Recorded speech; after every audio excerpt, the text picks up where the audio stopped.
Bethlehem Steel, based in the Pennsylvania town of the same name, was perhaps the epitome of U.S. industrial power. Just prior to its height during the 1950s, the company owned 15 shipbuilding facilities.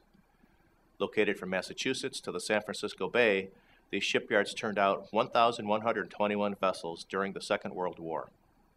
At the time, Bethlehem Steel employed 300,000 workers throughout the country. Bethlehem Steel went bankrupt in 2001. Its assets were sold to the International Steel Group in 2003, which was subsequently merged with Netherlands-based Mittal Steel Group. Major shipbuilding operations. The Fore River Shipyard was founded in East Braintree, Massachusetts in 1884, moving to Quincy in 1901. The facility was acquired by Bethlehem Steel in 1913. Several dozen large ships were built at this facility, including 6 aircraft carriers, 6 full-size battleships, 10 destroyers, and 3 submarines, as well as a number of civilian vessels. Bethlehem Steel sold the shipyard to defense contractor General Dynamics in 1964, which operated it as Quincy Shipbuilding Division. The yard was closed in 1986. Purchased by a local auto dealer in 2004, the yard is today home of the U.S. Naval Shipbuilding Museum and is still used as a port for commuter ferries to Boston. Bethlehem Shipbuilding was located in Sparrows Point, Maryland. Operated as Beth Ship Incorporated, it was the last of the Bethlehem Steel shipyards after the 1980s. In 1998, the facility was sold to Veritas Capital Incorporated for $16 million and renamed Baltimore Marine Industries Incorporated. The company filed for bankruptcy in 2003 and was subsequently purchased by Barletta Willis, LLC. The company currently operates as North American Ship Recycling.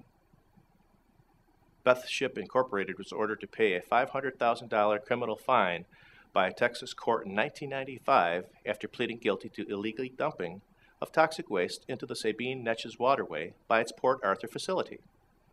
In addition, the company paid $1 million to the Southeast Texas Coastal Trust Fund.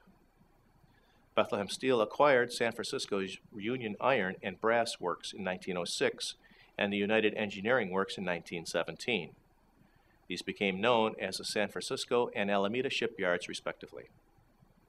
Until the Second World War, these were the only major shipbuilding facilities on the West Coast. Afterwards, the Alameda shipyard became a repair facility. It closed in the 1970s. Corporate successors to the Bethlehem Steel San Francisco shipyard were San Francisco Dry Dock Incorporated and the United States Marine Repair, or USMR, which assumed control in 1997.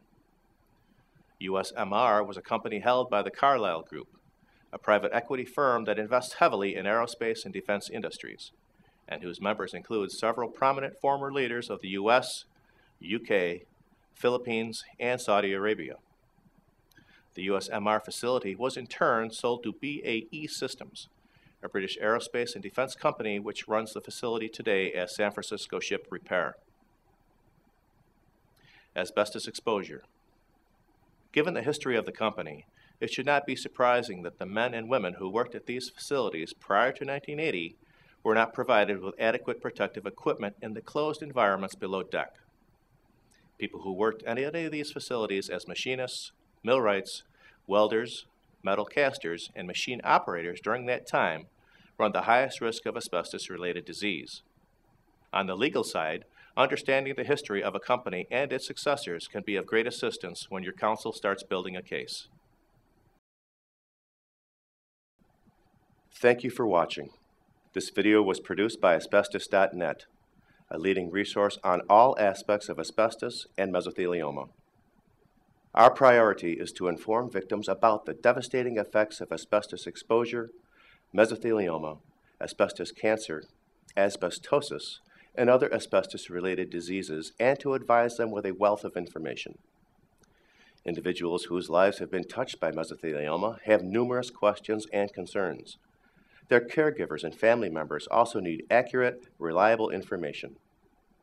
If you or a loved one have been diagnosed with mesothelioma or asbestos cancer and need more information, we invite you to visit and explore the thousands of pages of oncologist-reviewed material on Asbestos.net, to call our convenient toll-free number shown below and speak with a mesothelioma specialist, or to use the simple contact form found at Asbestos.net to request a free copy of our informative books, custom inserts, and DVD. Asbestos.net, information and help for patients and families.